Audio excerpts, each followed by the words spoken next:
Assalomu alaykum. Bugungi darsimiz sizlarga tanishtiruv darsi bo'ladi. Ya'ni biz o'rganmoqchi bo'lgan mavzulardagi kitobni Essential Grammar in Use kitobini sizlarga tanishtirib boramiz. Xo'p, keyingi darslarimizda sizlarga quyidagi kitobni, ya'ni Essential Grammar in Use dan yozib olingan darslarni birma-bir Telegram kanalimizga, ya'ni Learnable degan Telegram kanalimizga va YouTube'dagi Learnable degan demak YouTube kanalimizga birma-bir yuklab boramiz va o'sha darslarni qanday ketma-ketlikda bo'lishi, bu kitob aynan kimlar uchunligi, qanday bu kitobdan, bu qo'llanmadan foydalanish kerakligini bugungi videomizda sizlarga aytib boramiz. Xo'p, kitobni ko'rinishi quyidagicha bo'ladi. To'liq nomi Essential Grammar in Use yoki biz uni qisqacha qilib Red Morphy yoki Qizil Morphy deb qo'yamiz. To'liq nomi quyidagicha. Kitobimiz bizdagisi 4-bosmasi, ya'ni first edition, 4 demak to'ldirishi yoki bosmasi desa ham bo'ladi. 4-nashri deb qo'ysa ham bo'ladi. Cambridge University Press tomonidan chiqarilgan kitob. Va bu yerda yozib qo'ygan ko'p sotilgan grammatikaga oid kitoblardan bittasi bo'ladi bu. Demak, author Raymond Morphy degan odam edi. Kitobimiz elementary darajadagi o'quvchilar uchun, o'rganuvchilar uchun mo'ljallangan qo'shimcha qo'llanma hisoblanadi. Buni self study reference book deyapti va practice book deyapti. Ya'ni o'zingiz o'rgansiz bo'ladigan qo'shimcha qo'llanma deyapti. Endi elementary level o'quvchilari kimlar? Elementary leveldagi o'quvchilar bu demak ingliz tilidagi boshlang'ich tushunchalari bor. Harflarni biladi, zamonlarni biladi. Demak, modallar, prepositionlar nima, gapdagi har bitta demak subject nima, fe'l nima, verb nima, complement nima yoki to'ldiruvchi objektlar nima, gapda o'qib turib bu zamon, demak bu gapni zamoni bu zamon, gapni demak o'tgan zamonda tuzilgan, hozirgi zamonda yoki kelasi zamonda tuzilganligini ajrata oladigan o'quvchilar, sodda gaplar tuza oladigan o'quvchilar va sodda mavzulardagi gaplarni tushunadigan, sodda mavzulardagi so'zlarga ega bo'lgan, ya'ni 1000 tadan 1500 tagacha lug'ati bo'lgan, ya'ni biladigan o'quvchilar bo'ladi. O'shalar kitobiy qilib aytadigan bo'lsak, elementary darajadagi o'quvchilar bo'ladi. Lekin ular murakkab gaplar tuza olmaydi. Murakkab demak zamonlarimiz bor. Ya'ni bitta zamon bo'lsa, uni biz ichkariga kirgan qismlari bo'ladi, chuqur kirgan. O'shalarni hali bilmaydi, ulardan xabari yo'q. Shunchaki oddiy qiyin bo'lmagan mavzularni biladigan o'quvchilar bo'ladi. Qisqacha qilib aytadigan bo'lsak. Va bu kitobimiz o'sha darajadagi talabalar uchun, o'quvchilar uchun mo'ljallangan kitob yoki qo'llanma, grammatik qo'llanma hisoblanadi. Endi siz kim o'rganadi bu kitobni? Bu kitobni aytaylik, tasavvur qiling, siz o'quv markazida o'qiysiz.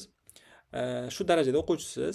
Qo'shimcha sifatida mavzularni takrorlamoqchisiz yoki qo'shimcha manba sifatida yana demak mavzularni ko'rib o'rganmoqchisiz. Shu video darslarimizni ko'rib borsangiz bo'ladi. Xo'p, bundan tashqari siz darajangiz aytaylik intermediate leveldagi daraja, kattaroq darajadagi daraja, shunchaki oldin o'tib ketgan mavzularni takrorlamoqchisiz yoki esingizdan chiqib qolgan joylar bor, yodingizdan ko'tarilgan joylar bor. Ba'zi mavzularda xato qilyapsiz. Aytaylik, testlar ishlasangiz yoki biror bir insholar yozsangiz, zamonlarda xato qilyapsiz yoki readinglar qilsangiz, tushunmayapsiz ba'zi joylarda. Qarasangizki, u zamonlarda, qarasangizki prepositionlarda, qarasangizki modallarda, qarasangizki passivlarda xato bo'lyapti. O'sha narsalarni takrorlash uchun mo'ljallangan video darslar bo'ladi.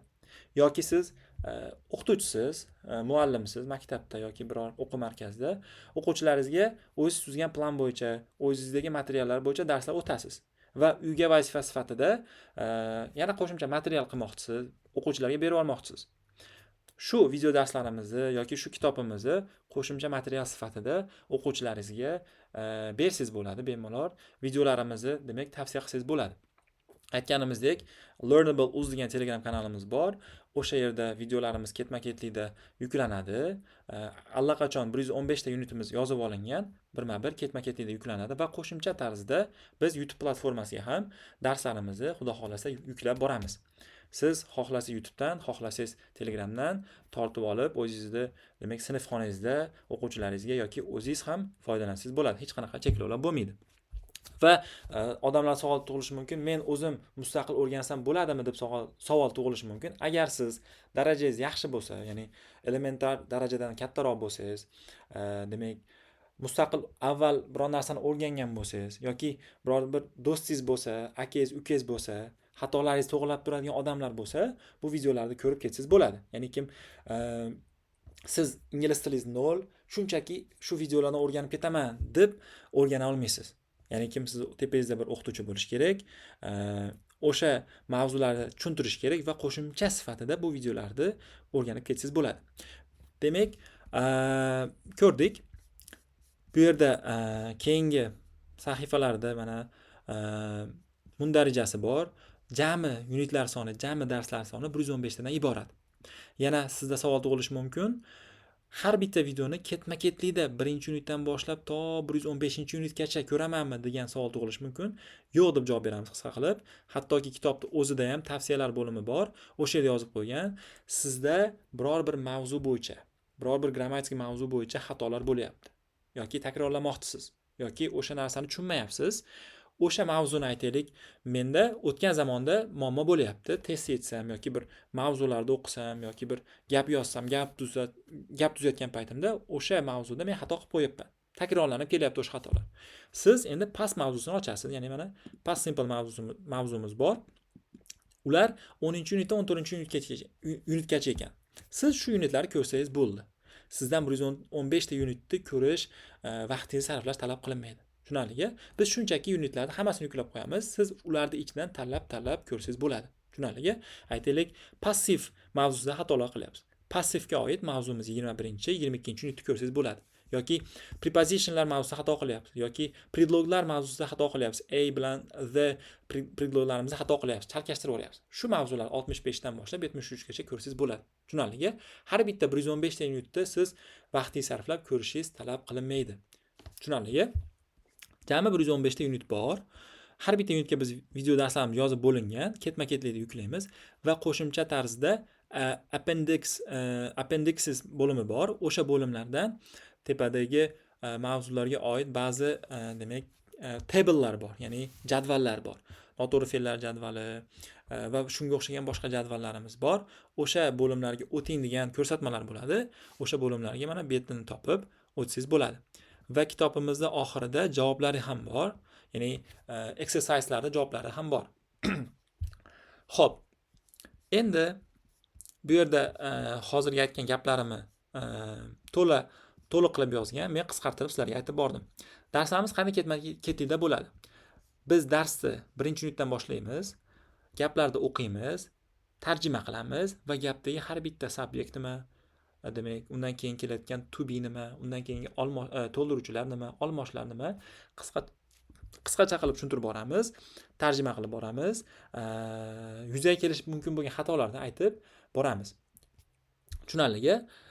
Darsimiz shu tartibda davom etadi va sizdan talab qilinadigan narsa video darslarimizni ko'rish, bu kitobning mavzusini o'zingiz takrorlash va undan keyingi sahifadagi exercise'lar bor, ya'ni mashqlar bor. Shu mashqlarni bajarib borish bo'ladi. Tushunarligi? Va qo'shimcha savollaringiz tug'ilsa, bemalol Telegram kanalimizda yozib qoldirsangiz bo'ladi yoki o'quv markazida o'qiyotgan bo'lsangiz, ustozlaringizdan savol so'rasangiz bo'ladi yoki hozir demak internet asrida AI, ya'ni sun'iy intellekt asrida yashayapmiz. Bemalol sun'iy intellektdan ham savollaringizni so'rab, qo'shimcha mashqlarni qilib, bu mavzularni mustahkamlab borsangiz bo'ladi. Tushunarligi? Xo'p. Endi bu darsimiz, bu videomiz tepada aytganimizdek tanishtiruv darsi edi. Keyingi videolarimizda, ya'ni 1-unitlarimiz va bundan keyingi darslarda sizlarga qo'shimcha aytilmagan mavzularni, aytilmagan talablarni aytib boramiz. E'tiboringlar uchun rahmat. Shu yerda videomiz o'z yakuniga yetadi. Keyingi videolarda ko'rishguncha, darslarda ko'rishguncha sog' bo'ling, omon bo'ling.